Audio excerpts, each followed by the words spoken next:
समाचारों पर नजर करिए तो श्री सोमनाथ महादेव मंदिर 15 फेब्रुआरी महाशिवरात्रि पर्व निमित्ते सतत 42 કલાક ભક્તો માટે ખુલ્લું રહેશે। અહીં ભક્તિ, પૂજા અને ઉત્સવનો ત્રિવેણી સંગમ સર્જાશે। લાખો શ્રદ્ધાળુ મહાદેવના દર્શન, પૂજન અને વિવિધ ધાર્મિક અનુષ્ઠાનમાં ભાગ લેશે। મહાશિવરાત્રિના દિવસે સવારે 8 વાગ્યે સમુદ્ર કિનારે પાર્થિવ શિવલિંગ મહાપૂજાનું ભવ્ય આયોજન કરવામાં આવ્યું છે। ભક્તોના ધસારાને ધ્યાને લઈ 4 અલગ અલગ સ્લોટમાં મહાપૂજા કરવામાં આવશે। ગંગાજળથી અભિષેક માટેની પણ વિશેષ વ્યવસ્થા કરવામાં આવી છે। પાર્થિવ શિવલિંગ પૂજા, બિલ્વ પૂજા અને યાત્રિકોની સુવિધા માટે વિશેષ આયોજન પણ કરવામાં આવ્યું છે।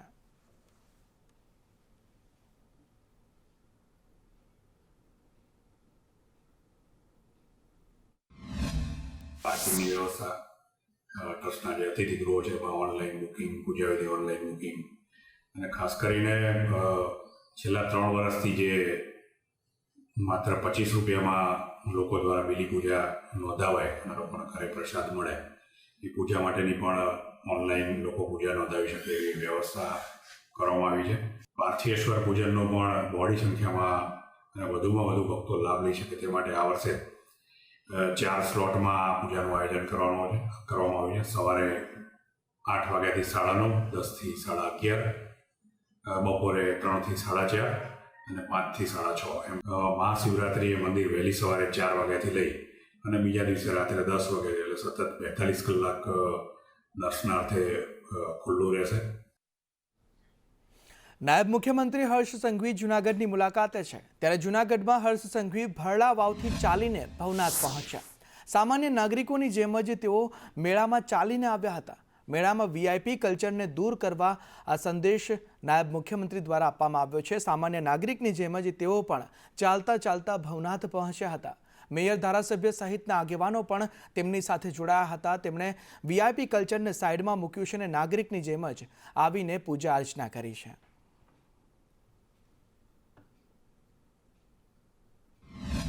पूज्य पवित्र साधु संतोनी गिरनारनी धरती पर भवनाथ में डमरू, त्रिशूल અને ઓમ નમઃ શિવાયના નારા જોડે ભવ્યથી ભવ્ય સ્વાગત જોડે આ ગિરનારી નગરીમાં આજે સાધુ સંતો જોડે આ મહાશિવરાત્રિના મેળાની શરૂઆત કરાવવાનો અવસર પ્રાપ્ત થયો। મારા સૌ સાથી મંત્રીઓ જોડે કિલોમીટરો સુધી ખુલ્લા પગે ચાલીને આવવાનો અવસર અમને સૌને પ્રાપ્ત થયો અને આ અનુભૂતિ જીવનની સૌથી પવિત્રતાથી પવિત્ર અનુભૂતિ અમને સૌને થઈ છે। જૂનાગઢના ભવનાથમાં મેળાનો માહોલ જામ્યો છે। 50થી વધારે કલાકારો ડમરૂ યાત્રામાં જોડાયા। અમદાવાદના શિવ ગ્રુપ દ્વારા ડમરૂ યાત્રાનું આયોજન કરવામાં આવ્યું। ડમરૂના નાદ સાથે દેશના દુશ્મનોને ચેતવણી આપવામાં આવી। સનાતન ધર્મમાં ડમરૂનું અનેરું મહત્વ રહેલું છે। કે આવો સરસ મજાનો કાર્યક્રમ 5 દિવસનો થઈ રહ્યો છે, શિવરાત્રી ઉત્સવ, અને 2026માં મિની કુંભ જાહેર કર્યું છે, એટલે અમને ગર્વની વાત છે। અને અમે યુવા પેઢી બી આમ માનીએ છીએ કે આ બહુ મોટો એક ઉત્સવ અને બહુ સરસ આમ મજાનો અમારે ઉત્સવ આમ ક્યારે સવારથી આવ્યા છે। ધ્વજનો કાર્યક્રમ હતો ત્યારે બી બધાની જોડે એ જ ઉત્સવ અને અત્યારે બી 50 માણસની ટીમ ડમરૂ સાથે છે। આ તરફ પાલનપુરની 2 કોલેજોમાં કરોડોની છેતરપિંડીનો જે મુદ્દો છે તેમાં પોલીસે ઝડપેલા ભરત બાટિયાને કોર્ટમાં રજૂ કરવામાં આવ્યો। ભરત બાટિયાને કોર્ટે 5 દિવસના રિમાન્ડ આપ્યા છે। નારાયણી અને ઉમિયા કોલેજમાં છેતરપિંડી આચરી હતી। નકલી આચાર્ય બનીને 5.50 કરોડ રૂપિયા પડાવી લીધા હતા। પાલનપુર કોર્ટમાં આરોપીને રજૂ કરવામાં આવ્યો હતો। સુપ્રીમ કોર્ટ સુધી જામીન અરજીઓ રદ થઈ છે। પોલીસે ભરત બાટિયાના કેસમાં વધુ તપાસ કરશે, તેના રિમાન્ડ અત્યારે મંજૂર થઈ ગયા છે।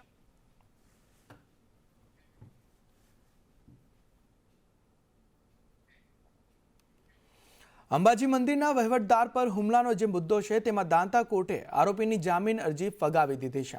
આરોપીને પાલનપુર સબ જેલ મોકલવા હુકમ કરી દેવામાં આવ્યો છે। અંબાજી અધિક કલેક્ટરનું ગળું દબાવવાનો પ્રયાસ કરવામાં આવ્યો હતો, તેમાં તેના જામીન ફગાવી દેવામાં આવ્યા છે અને જે આરોપી છે તેને સબ જેલ મોકલવા હુકમ કરી દેવામાં આવ્યો છે।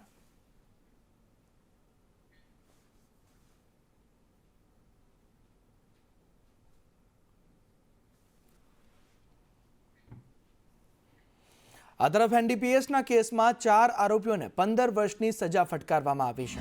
30 કિલોથી વધુ ગાંજાના હેરાફેરી કેસમાં કોર્ટનો મહત્વનો ચુકાદો સામે આવ્યો છે. આરોપી અબ્દુલ શેખ, નોમાન શેખને 15 વર્ષની સજા ફટકારાઈ છે. સુનિલ મલિક, સુશાંત બિસ્લાલને પણ 15 વર્ષની સજા ફટકારાઈ છે. 15 સાક્ષી દસ્તાવેજી પુરાવાના આધારે કોર્ટે આ સજા ફટકારી છે. ડ્રગ્સની હેરાફેરી અટકાવવા દોષિતોને બક્ષી ન શકાય તેવું કોર્ટનું અવલોકન છે.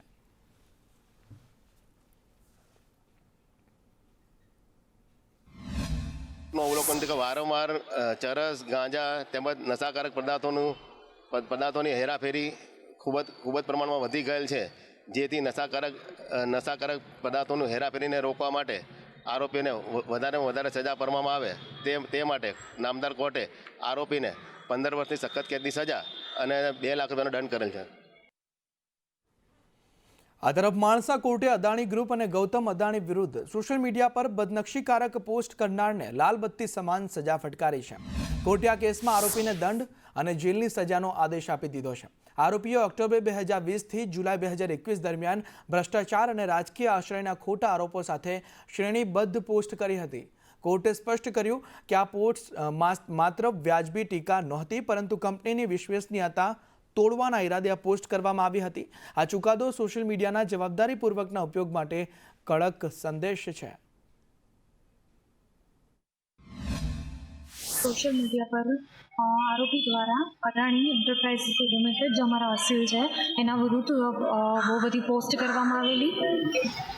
તેના પછી સમગ્ર કેસ માણસા કોર્ટમાં ચાલ્યો અને એના ઉપર ચુકાદો ગઈકાલે કરવામાં આવેલો છે અને આરોપીને under section IPC under section 500માં પનિશમેન્ટ આપવામાં આવી છે અને 1 વર્ષની સજા થઈ છે અને હાલ સજા મોકૂફ રાખવા માટે આરોપીએ કોઈ અપીલ કરેલી નથી.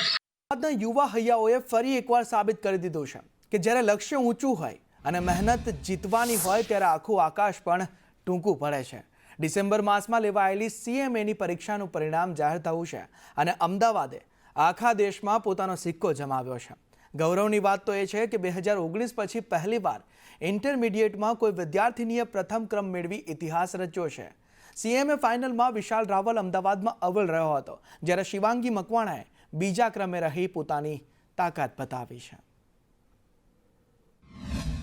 मैंने दिसंबर 2025 में CMA इंटर का एग्ज़ाम दिया था एंड मैंने वो पास किया. मेरा ऑल इंडिया रैंक 13 आया है. पूरा 1 साल मैंने उसे प्रिपेयर किया एंड मैंने सारी मॉक टेस्ट अपीयर की एंड देन मैंने एग्ज़ाम दी. उसके बाद मेरी एग्ज़ाम्स काफ़ी अच्छी गई थी और आज वो क्लियर हो गया है.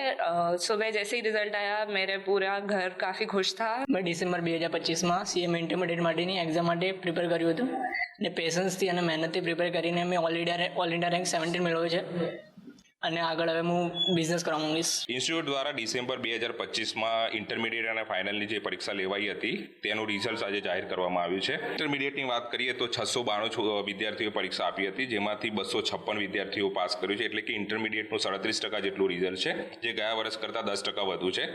અને ફાઇનલમાંથી 205 છોકરાઓએ પરીક્ષા આપી હતી, જેમાંથી 76 સ્ટુડન્ટ્સે પાસ કરી છે. એનું પણ પરિણામ 37% છે, જે ગયા વર્ષ કરતાં લગભગ 14% વધારે છે.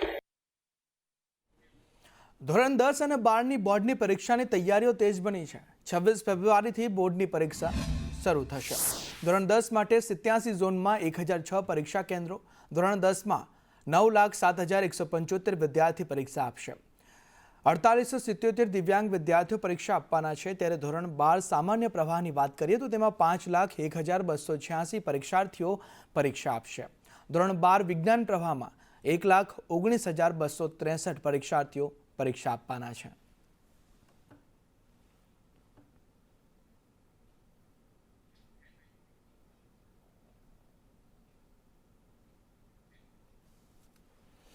ગુજરાત માધ્યમિક અને ઉચ્ચતર માધ્યમિક શિક્ષણ બોર્ડની ધોરણ 10 અને ધોરણ 12ની પરીક્ષાઓ 26 ફેબ્રુઆરીથી શરૂ થઈ રહી છે.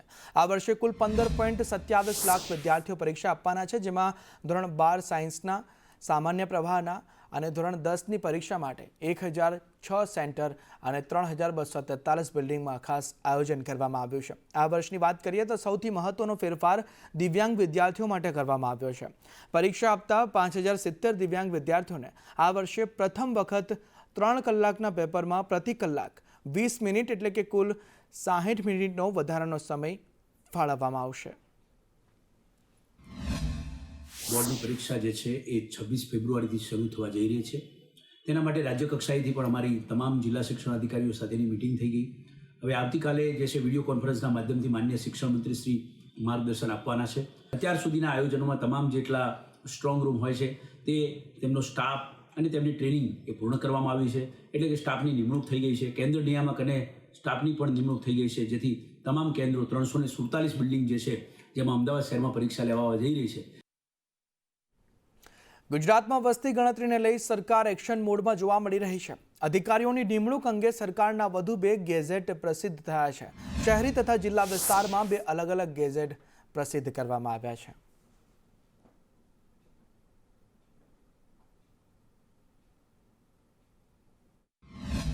જનગણનાની શરૂઆત તો કરવામાં આવનાર છે, પરંતુ આખરે આ જનગણના થશે કેવી રીતે, કરશે કોણ, તે સમગ્ર બાબત અત્યારે એક પ્રશ્નરૂપ છે, એક કોયડારૂપ છે. Director of census operation Sujal એ માયત્રાજી આપણી સાથે છે. તેમની સાથે વાત કરીશું. સર, આટલી મોટી સંખ્યા છે, ગુજરાતની આટલી વસ્તી, દેશની આટલી વસ્તી, કેવી રીતે આખું આ ઓપરેશન આપ પાર પાડશો? આપ જાણો છો તેમ વસ્તી ગણતરી દર 10 વર્ષે થાય છે. ભારત દેશ માટે આ એક મહત્ત્વની કવાયત રહેલી છે. એટલે આના માટેની જે આખી નીતિ નિર્ધારણ છે બહુ સારી રીતે સુદૃઢ કરવામાં આવેલ છે. જેમ કે ભારત સરકારે પોતે જ 30 દિવસનો સમયગાળો આપ્યો છે ઘરની ગણતરી માટે, જે પહેલો ફેઝ રહેશે. પહેલા ફેઝમાં જે આપણા નેશનલ લેવલના માસ્ટર ટ્રેનર્સ છે તેમની ટ્રેનિંગ પૂરી થઈ ગયેલી છે. આને અનુસંધાને સેન્સસ એક્ટને ધ્યાનમાં લઈ ગુજરાત સરકારે પ્રાઇમરી સેન્સસ ફંક્શનરીઝ એટલે કે વસ્તી ગણતરી માટેના અધિકારીઓનું જાહેરનામું બહાર પાડેલું છે, જેમાં જિલ્લા કક્ષાએ કલેક્ટર્સને અને મ્યુનિસિપલ કમિશનર કક્ષાએ મ્યુનિસિપલ કમિશનરશ્રીને સત્તા આપેલી છે. એમની નીચે તાલુકા કક્ષા સુધીની માહિતી આપેલી છે. તે મુજબ જે પણ માણસોએ પોતાની રીતે એમને સત્તા અલોકેટ કરી હોય તેમની નીચે 700થી 800ની વસ્તી દીઠ એવા એક ગણતરીદાર રાખવામાં આવશે કે જેના આધારે જે ઘરની ગણતરી કરશે, જે લોકોની ગણતરી કરશે, અને તેની ઉપર 10 એન્યુમરેટર્સની ઉપર એક સુપરવાઇઝર રાખવામાં આવશે જે તેમની સાથે રેન્ડમલી ડેટાનું ચેકિંગ કરતા રહેશે. આભાર સર, સંદેશ ન્યૂઝ સાથે વાત કરવા બદલ. તો ખાસ કરીને તાલીમનું સેશનનું આયોજન કરવામાં આવ્યું છે. ડિજિટલી વધારે લોકો એક્ટિવ હોય, ડિજિટલી વધારે જે કામ સરળતાથી અને ઝડપથી કરી શકે તેવા કર્મચારીઓની પણ પસંદગી થઈ શકે છે. Camera person Jayveer sir Rathod સાથે હું નિર્મલ દવે, સંદેશ ન્યૂઝ, ગાંધીનગર. તો વસ્તી ગણતરીમાં શિક્ષકોને કામગીરી સોંપાતા રોષ ભભૂક્યો છે. શિક્ષક સંઘના પ્રમુખ દિગ્વિજયસિંહ જાડેજાનું નિવેદન સામે આવ્યું છે. તેઓનું કહેવું છે કે આ પ્રકારની કામગીરીથી શૈક્ષણિક કાર્ય પર અસર થશે. વસ્તી ગણતરીની કામગીરી બીજી એજન્સી પાસે કરાવો. બીએલઓની કામગીરી સમયે સીએમને રજૂઆત કરી હતી. કાયમી વૈકલ્પિક વ્યવસ્થા કરવા શિક્ષક સંઘની માંગ છે. વસ્તી ગણતરી બાદ સ્થાનિક સ્વરાજ્યની ચૂંટણી યોજાવાની છે, ત્યારે ચૂંટણી સમયે શાળાઓમાં પરીક્ષાઓ યોજાશે તેવું તેમનું કહેવું છે. વસ્તી ગણતરીની કામગીરી પણ ખૂબ લાંબો ટાઈમ ચાલે એવી પ્રક્રિયા છે. તાલુકા પંચાયત, જિલ્લા પંચાયત અને મહાનગરપાલિકાની ચૂંટણીઓ આવે છે. સરકારી શાળાની અંદર પરીક્ષાઓનો પણ માહોલ છે. આજે સમગ્ર પરીક્ષાઓ માર્ચમાં ચાલુ થઈ જવાની છે. એટલે અમે ચૂંટણી પંચને રજૂઆત કરેલી હતી કે આની કાયમી વૈકલ્પિક વ્યવસ્થા થાય અને કાયમી આનું સોલ્યુશન કરવામાં આવે. માનનીય સીએમ સુધી આ ચર્ચા કરવામાં આવી અને એમણે પણ સૂચના આપી કે આ કાયમી વીસી ગણે એક વૈકલ્પિક વ્યવસ્થા કરવામાં આવે. જે પવિત્ર હજ યાત્રા પર જવાની તૈયારી કરી રહેલા યાત્રિકો માટે મહત્વના સમાચાર સામે આવી રહ્યા છે. મે મહિનામાં શરૂ થનારી હજ યાત્રાને લઈને વહીવટીતંત્ર એક્શન મોડમાં આવ્યું છે. અમદાવાદ મ્યુનિસિપલ કોર્પોરેશન દ્વારા હજ પડવા જનારા નાગરિકો માટે ખાસ વેક્સિનેશન કાર્યક્રમનો પ્રારંભ કરવામાં આવ્યો છે.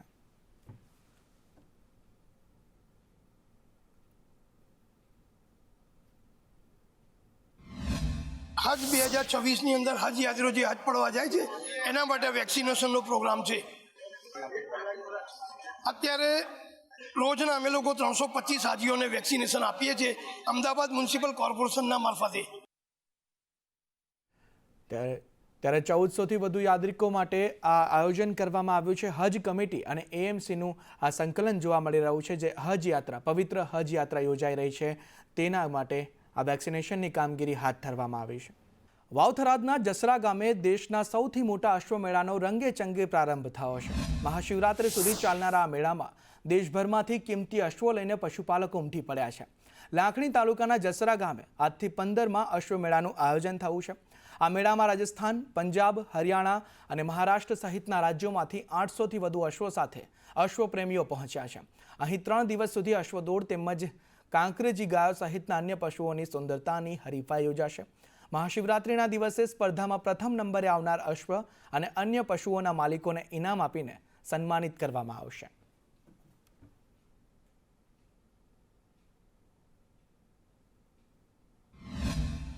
ગુજરાત સરકારના પોલીસના ઘોડાઓ, માઉન્ટેડ પોલીસના ઘોડાઓ પણ આવી પહોંચ્યા છે. 4 જિલ્લાઓ પાટણ, મહેસાણા, બનાસકાંઠા, વાવથરા જિલ્લાઓના અલગ અલગ માઉન્ટેડના પોલીસ અશ્વો પણ આવી પહોંચ્યા છે. સૌથી વધારે મહત્વની ઇવેન્ટ જે છે એટલે કે મારવાડી નસ્લના બ્રીડ શો ઘોડાઓનો જે છે એ કાર્યક્રમ શરૂ થનાર છે.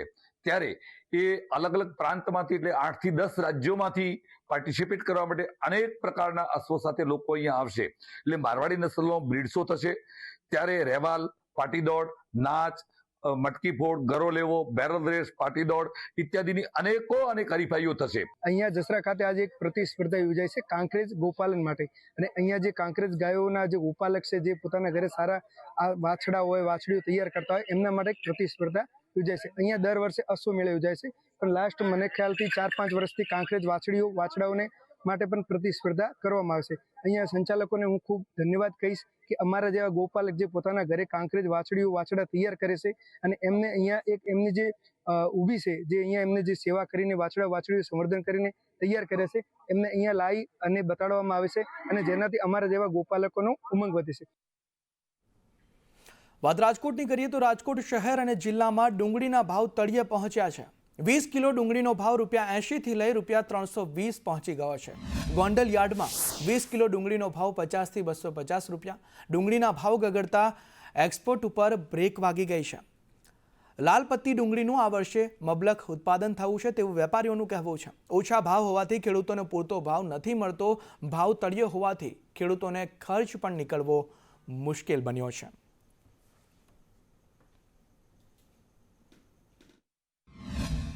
અત્યારે ડુંગળીમાં ખેડૂતના માલ અહીંના વેચાય છે ₹80થી લઈને 300-320 સુધીના. સારા માલ 300 વેચાય છે, અને હલકું માલ કારખાના ક્વોલિટી વેચાય છે ₹80 થી ₹90, અને નાસિક વેચાય છે ₹300 થી ₹350. ક્વોલિટીના હિસાબે, અને ખાસ તો એક્સપોર્ટનો સપોર્ટ મળતો નથી અને વેપારીને બાલ નિકાસ મળતો નથી, એટલા માટે આ ભાવમાં નિકાલ કરવો બહુ અઘરી વસ્તુ છે. અત્યારે ડુંગળી માર્કેટની અંદર ₹80 થી માંડીને ₹300 સુધીની વેચાય છે. 20 કિલોના ભાવ છે. હવે વેપારી ભાઈઓને બહારથી અમારે લોડિંગ કરવામાં એવું લાગે કે ₹80ની મણ મળે છે અને ₹300ની મણ મળે, તો લોડિંગમાં થોડીક તકલીફ પડે અમારે કે ભાવ તમે નીચા છે ઊંચા છે, પણ જેવી ક્વોલિટી છે એવા ભાવ આવે છે.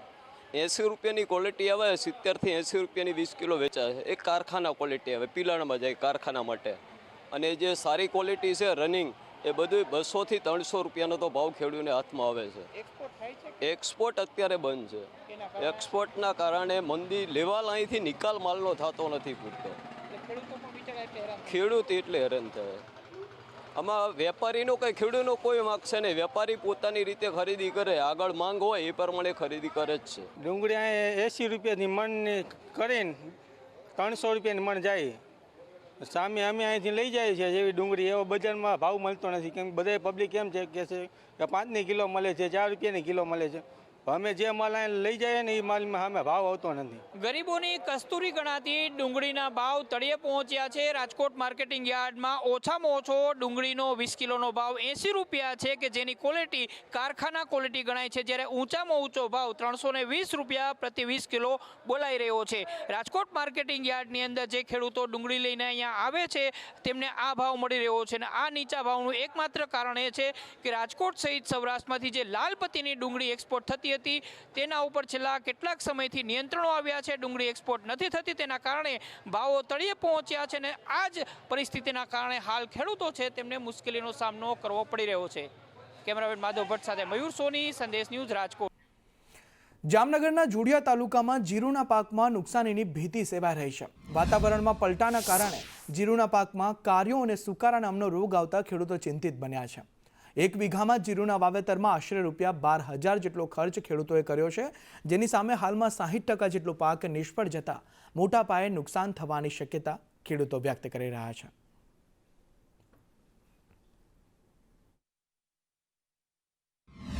અમે વર્ષોથી આ જીરું આવી છે તો 3 સાલ તો વાતાવરણ એવું ખરાબ ભયંકર આવ્યું છે તો જીરામાં સુકારો અને કારિયો બે રોગ એવા ભયંકર આવે જીરું થતું જ નથી અને 80% જીરું બગડી ગયું છે અને 10-12 હજારનો વીઘે ખર્ચો થઈ ગયો છે. તો હવે છેલ્લે લગી અમારે કેટલો બગાડ આવે અમારા હાથમાં આવે એવું કાંઈ લાગતું નથી અને 10-12 હજારનો તો વીઘે ખર્ચો કર્યો છે.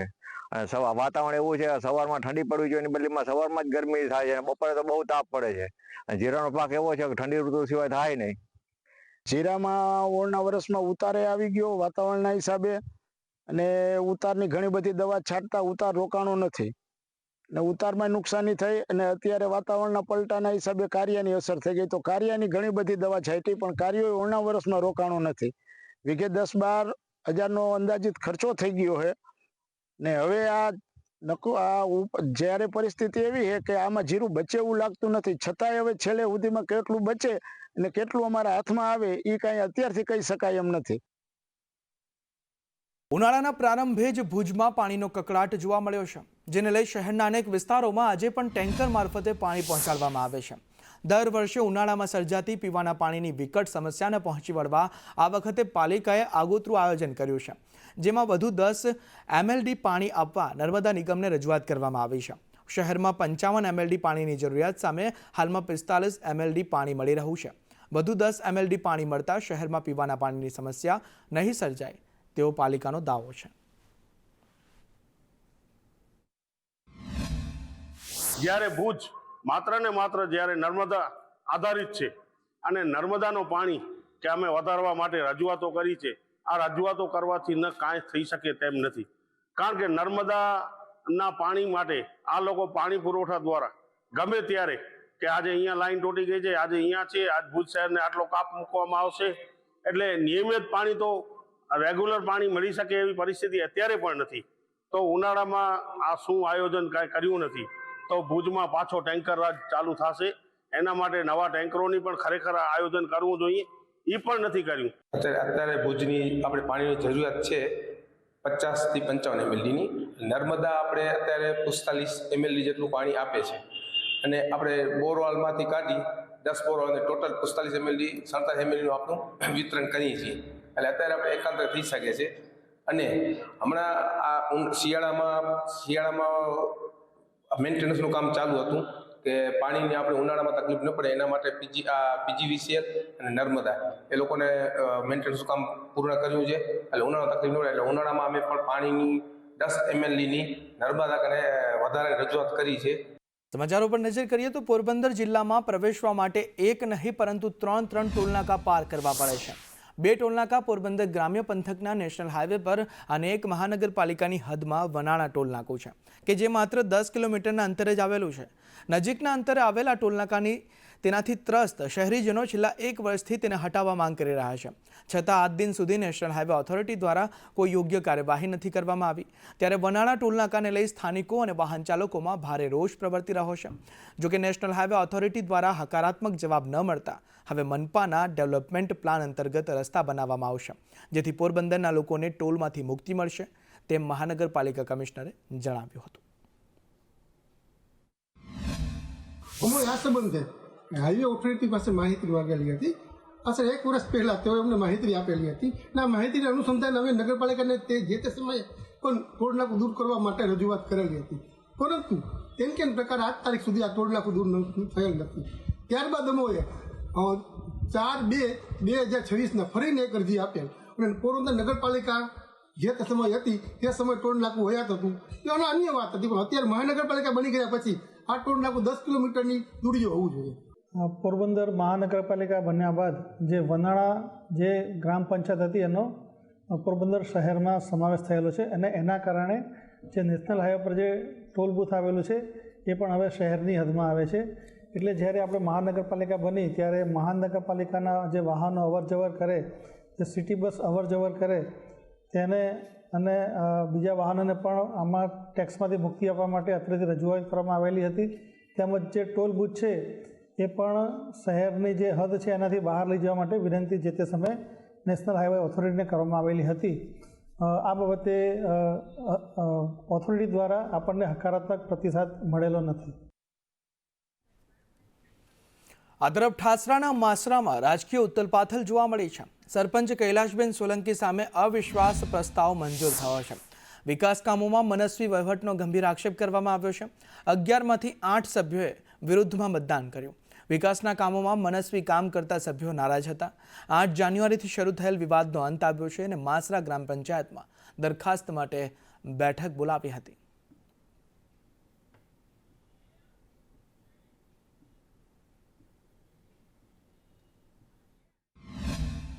એમાં એવું હતું કે સાહેબ સરપંચ સભ્યોનું એટલું કંઈ મામત તય નથી અત્યારે.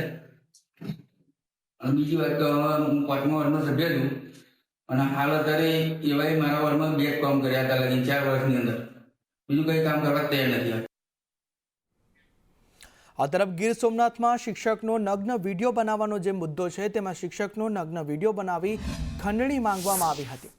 તાલાલા પોલીસે 4 આરોપીઓની ધરપકડ તે મુદ્દે કરી લીધી છે. 4 આરોપીઓને કોર્ટ સમક્ષ રજૂ કરવામાં આવ્યા. કોર્ટે 4 આરોપીઓના 1 દિવસના રિમાન્ડ મંજૂર કર્યા છે.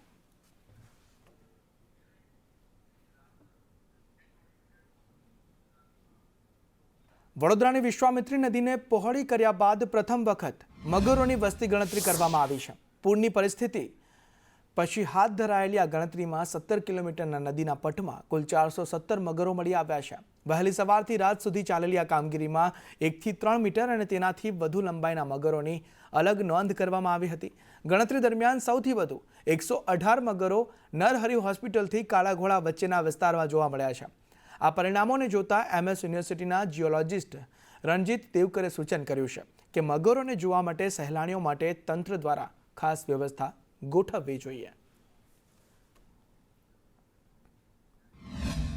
વિશ્વામિત્રીના જે અમે 17.5 કિલોમીટર સ્ટ્રેચમાં સ્ટડી કર્યા એમાં અમને 417 એટલે 417 મગર જોવા મળ્યા છે અલગ અલગ માપના. એમાં જે એના ડિટેલ્સ છે હજી અમે સ્ટડી કરીએ છીએ, સ્ટડી ચાલી રહી છે અને એક 15 દિવસ તો લાગશે ડેટા એનાલિસિસ કરવામાં. પણ આ સમય દરમિયાન એક વાત જોવામાં આવી છે કે જે અમુક સિટીનો વિસ્તાર છે, ખાસ કરીને નરહરી હોસ્પિટલથી કાલાઘોડા, ત્યાં સૌથી વધારે ક્રોકોડાઇલ ડેન્સિટી છે. 118 ક્રોકોડાઇલ્સ ત્યાં એ સ્ટ્રેચમાં નોંધાયા છે. ગીર સોમનાથના કોડીનારમાં SIR મુદ્દે તણાવ જોવા મળી રહ્યો છે. ઘાટવળ ગામમાં SIR પ્રક્રિયા મુદ્દે તણાવ છે. જે ઘાટવળ ગામ છે ત્યાં SIRને લઈ આ તણાવ છે. 7 નંબરના વાંધા ફોર્મ ભરાતા લોકોમાં રોષ ભભૂકી ઉઠ્યો છે. ઘાટવળ ગામના મુસ્લિમ સમાજમાં ભારે રોષ ભભૂક્યો છે. 495 જેટલા લોકોના 7 નંબરના ફોર્મ ભરવામાં આવ્યા છે. ન્યાય અને સ્પષ્ટતાની માંગ સાથે પોલીસ સ્ટેશન લોકો પહોંચ્યા હતા અને ખોટી રીતે 7 નંબરના ફોર્મ ભરાયા હોવાનો આક્ષેપ લોકોએ કર્યો છે. ચોક્કસ સમુદાયને નિશાન બનાવવાનો આક્ષેપ પણ કરવામાં આવ્યો છે. નિષ્પક્ષ તપાસ અને યોગ્ય કાર્યવાહીની માંગ લોકો દ્વારા કરવામાં આવી છે. SIRના સંદર્ભમાં જે ખોટી રીતે 7 નંબરના ફોર્મ ઘાટોડ ગામના 495 વ્યક્તિઓને ખોટી રીતે હેરાન કરવાના ઈરાદે 7 નંબરના ફોર્મ અન્ય વ્યક્તિઓએ ભરેલું હોય તે સંદર્ભે આજ રોજ અમે પોલીસ સ્ટેશને FIR નોંધવા માટે લેખિત રજૂઆત કરવા પહોંચ્યા છીએ. બનાસકાંઠાના દાંતા ખાતે SP પ્રશાંત સુંબેની ઉપસ્થિતિમાં પોલીસ લોક દરબાર યોજાયો હતો. આ કાર્યક્રમમાં દાંતા અને આસપાસના ગામોના આગેવાનો સહિત મોટી સંખ્યામાં લોકો જોડાયા હતા. આ લોક દરબારમાં મુખ્યત્વે દાંતાના ટ્રાફિક અને અન્ય કાયદાકીય પ્રશ્નો અંગે રજૂઆતો કરવામાં આવી હતી. SPએ આ તમામ સમસ્યાઓના નિરાકરણ માટે લોકોને આશ્વાસન આપ્યું હતું. આ સાથે જ તેમણે વિસ્તારમાં ક્રાઇમ સંબંધિત કામગીરીની સમીક્ષા કરી ડિવિઝન DYSPને જરૂરી સૂચનાઓ પણ આપી હતી.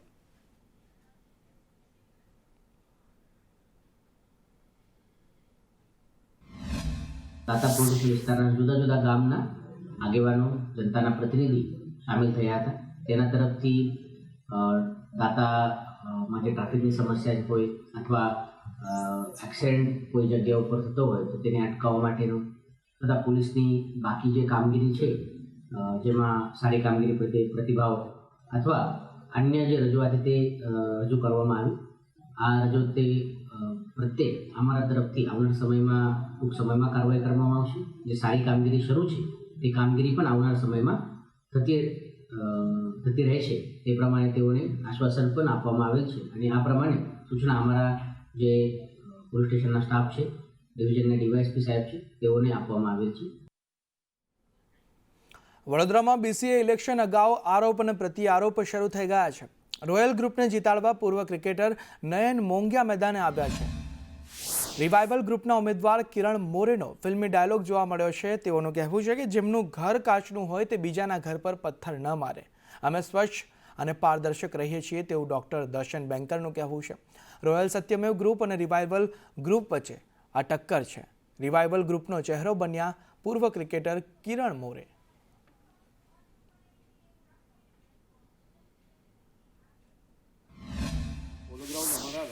હું 20મે મારા દીકરાનું લગ્ન હતું તો હું સ્ક્રુટિની રાખવામાં આવી વોટિંગ માટે, કેન્ડિડેટ માટેની. તો હું ના આવી શકું એ માટે સ્ક્રુટિની મસ્ટ કરી દીધી કે you have to be present. તો એ પણ એક મુદ્દો હતો જે હાઈકોર્ટમાંથી હું જીતીને લઈ આવ્યો અને હાઈકોર્ટે પણ કહેવું પડ્યું કે ભાઈ તમે ઇલેક્શન ફેર અને ડેમોક્રેટિક વેમાં કન્ડક્ટ કરો, એ ખૂબ જરૂરી છે. તો આવી રિમાર્ક હાઈકોર્ટે પણ એમના માટે આપી છે. તો એ લોકો બંધારણ, ક્રિકેટના બંધારણનો નિયમોનો છેડે ચોક ભંગ કરે છે. દિયોદરમાં ભુવા સામે દુષ્કર્મની ફરિયાદ નોંધાઈ છે. મહિલા સાથે ભુવાએ દુષ્કર્મ આચર્યનો આક્ષેપ કરવામાં આવ્યો છે. ભુવા સહિત 3 શખ્સો સામે મહિલાએ ફરિયાદ નોંધાવી છે. મહિલાને પતિ ગમતો ન હોવાથી ભુવાનો સંપર્ક કર્યો હતો. છૂટાછેડા કરાવી આપવાની લાલચ આપી દુષ્કર્મ આચરવામાં આવ્યું છે. અલગ અલગ સ્થળો પર લઈ જઈ આ દુષ્કર્મ આચર્યનો આક્ષેપ કરવામાં આવ્યો છે. તો પોલીસે ભુવા સહિત 3 આરોપીઓની અટકાયત કરી લીધી છે.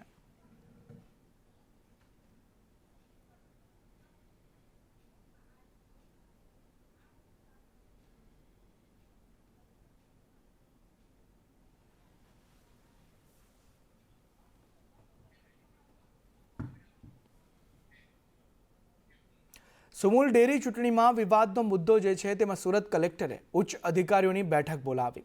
દૂધ સંપાદનના નિયમોથી પ્રતિનિધિત્વ અંગે વિવાદ સર્જાયો છે. વાર્ષિક 5 લાખ લીટર દૂધ સંપાદન થવું જોઈએ. નવા તાલુકાઓમાં એટલું દૂધ મળતું નથી. હાઈકોર્ટે 21 દિવસમાં સમીક્ષા રિપોર્ટ માંગ્યો છે. સોનગઢ અને માંડવી મહુવા મંડળીઓને લાભ મળશે. ત્રણેય મંડળીઓને લાભ મળશે. પૂર્વ ડિરેક્ટર જયેશ પટેલે ગંભીર સવાલો ઊભા કર્યા છે.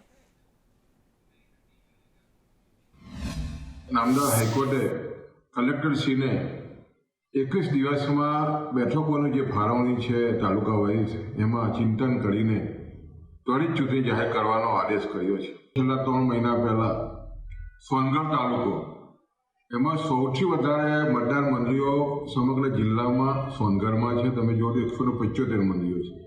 એમાંથી વિભાજન થઈને ઉકાઈ તાલુકો બન્યો છે. સાથે માંડવીમાંથી વિભાજન થઈને અડેદ બન્યો છે. ત્યાં પણ 125 મંડળીઓ છે. સાથે સાથે મહુવામાંથી અલગ પડીને અંબિકા તાલુકો બન્યો છે.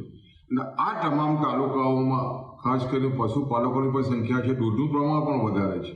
તાલુકા દીઠ 5 લાખની જે મર્યાદા છે આ તાલુકાઓમાં ખૂબ જ ઓછી છે. અને ખાસ કરીને જ્યારે તમે જુઓ તો જે ખાસ કરીને સોનગઢ હોય, માંડવી હોય અને મહુવામાં મોટા પ્રમાણમાં મંડી હોય એને પણ બેઠકમાં ફાળવણી થાય એવી લાગણી અમે કલેક્ટરશ્રીને જણાવી છે. એએમસી ભરતીમાં 33% મહિલા અનામતનો જે મુદ્દો છે તેમાં મહિલા અનામતની સત્તા કમિશનરને અપાશે. ખાલી જગ્યાઓ ભરવા માટે 33% મહિલા અનામત આપવામાં આવશે. નવી ભરતીમાં 33% અનામત માટે કમિશનરને આ સત્તા સોંપવામાં આવશે કે 33% જે મહિલા અનામત ભરવાની છે તેની સત્તા કમિશનરને આપવામાં આવવાની છે.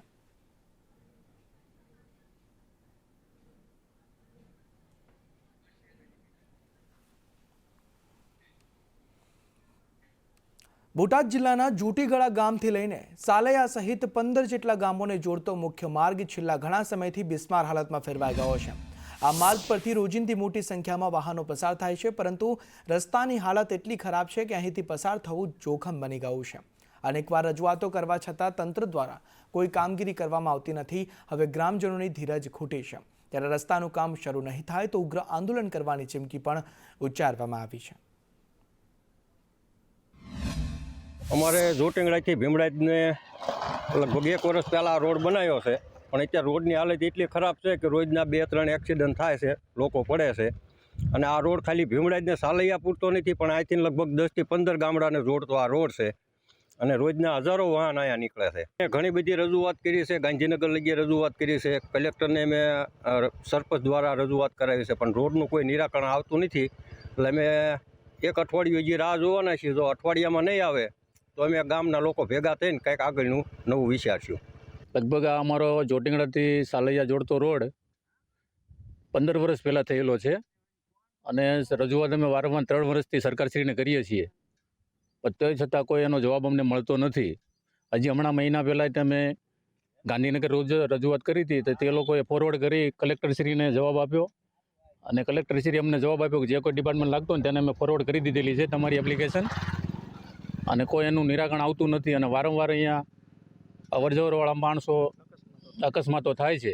છેલ્લા 1-2 વર્ષથી આ રોડની સમસ્યા એટલી ખરાબ છે કે આ રોડ ઉપર એટલા વાહન અવરજવર થાય છે, ગાડીઓવાળા બહુ જ પડે છે.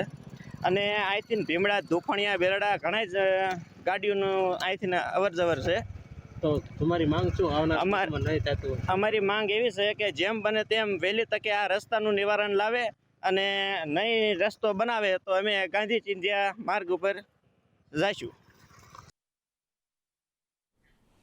ભાજપ પ્રદેશ પ્રમુખ જગદીશ વિશ્વકર્મા પંચમહાલની મુલાકાતે પહોંચ્યા. પ્રદેશ પ્રમુખે પાવાગઢ મહાકાળી માતાજીએ દર્શન કર્યા. ડુંગર પર બિરાજમાન મહાકાળી માતાજી મંદિરે ધજા ચડાવી. કાલોલ ગોધરામાં ભાજપ કાર્યકર્તા સંમેલનમાં હાજરી આપવાના છે.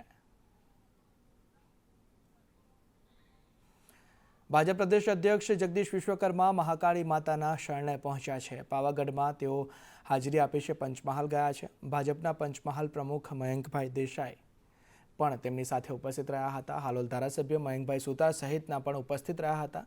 ત્યારે જગદીશભાઈએ ધજા પણ ચડાવી હતી.